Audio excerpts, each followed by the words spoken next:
పెంచి పోషిస్తున్న పాక్కు సరైన గుణపాఠం చెప్పే సమయం దగ్గర పడిందంటున్నారు విజయనగరానికి చెందిన మాజీ సైనికులు. భారత వాయుసేన భారతదేశ సత్తాను పాక్ రుచి చూపినా బుద్ధి రావటం లేదని మండిపడ్డారు. భారత్ పాక్ మధ్య నెలకొన్న ఉద్రిక్త పరిస్థితులకు సంబంధించి మరింత సమాచారాన్ని మా ప్రతినిధి నరసింహ అందిస్తారు. భారత్ సైన్యంపై పుల్వామాలో జరిగిన ఉగ్రవాదులు దాడి చేసిన నేపథ్యంలో యుద్ధ వాతావరణం అయితే భారత్లో నెలకొన్న పరిస్థితులు అయితే కనిపిస్తున్నాయి. రిటైర్డ్ ఆర్మీ ఆఫీసర్ దేవర ఈశ్వర గారు ఉన్నారు. అయితే వారితో అడిగి తెలుసుకుందాం. సార్ చెప్పండి సార్. నిజానికి భారతదేశం చాలా నైపుణ్యమైనటువంటి సాంకేతికతతో పాకిస్తాన్ని సరైనటువంటి బుద్ధి చెప్పే రోజులు దగ్గర పడ్డాయి. దానికి ఈ ఘటన తర్వాత మొన్న రాత్రి వైమానిక దళం చేసినటువంటి దాడులు ఒక చిన్న ఉదాహరణ. మన సైన్యానికి ఎన్నో రకాలైనటువంటి తర్ఫీదైనటువంటి శక్తి ఉంది. ఎంతో సాంకేతిక పరమైనటువంటి ఆయుధాలు ఉన్నాయి. మన సైన్యం డెఫినెట్గా పాకిస్తాన్ మన ముందు ఏమీ కాదు. పాకిస్తాన్కి బుద్ధి చెప్పే రీతిలో ఆర్మీ, నేవీ, ఎయిర్ ఫోర్స్ డెఫినెట్గా యుద్ధ వాతావరణమే కానీ జరిగితే పాకిస్తాన్ తాలూకా పని ఇక అయిపోయినట్టే.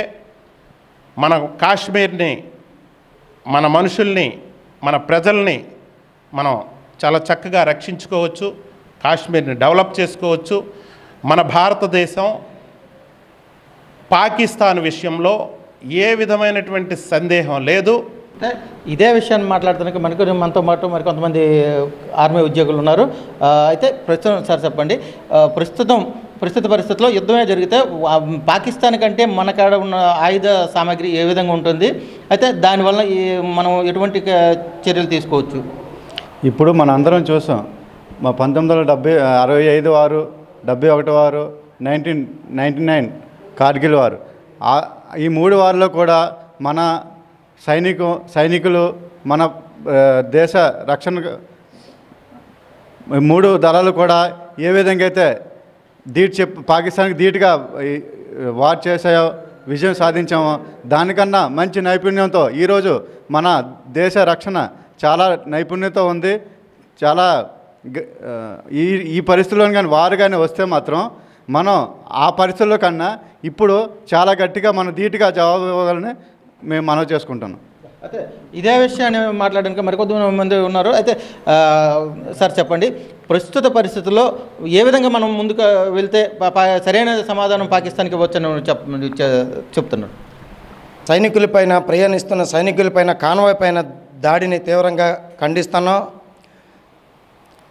దాని తర్వాత మన కేంద్ర ప్రభుత్వం, డిఫెన్స్ మినిస్టర్, త్రివిధ దళాలు కూడా దీన్ని సర్జికల్ స్ట్రైక్ అనేది 39 గంటలు మీరు అందరూ గమనించారు, చూశారు ఏ విధంగా మనం చేసామనేది. త్రివిధ దళాల దగ్గర కూడా అన్ని రకమైన పరికరాలు లేటెస్ట్ మన దగ్గర ఉన్నాయి. దేశం కూడా మనది పెద్దది. సైనికులు కూడా మనకి పాకిస్తాన్ కంటే మన దగ్గర సైనికులు కూడా ఎక్కువ ఉన్నారు. ఏ విధంగా కూడా వాళ్ళకంటే మనం తక్కువ ఏమీ కాదు. ఏదైతే చేస్తున్నారో ఇది ఉగ్రవాదులను పెంచి పోషిస్తూ వాళ్ళని భారతదేశాన్ని భయభ్రాంతులు చేయడం వరకే కానీ ఎదురుగా దాడి చేసే శక్తి పాకిస్తాన్ లేదంటే చెప్తున్నారు ఈ రిటైర్డ్ ఆర్మీ జవాన్లు.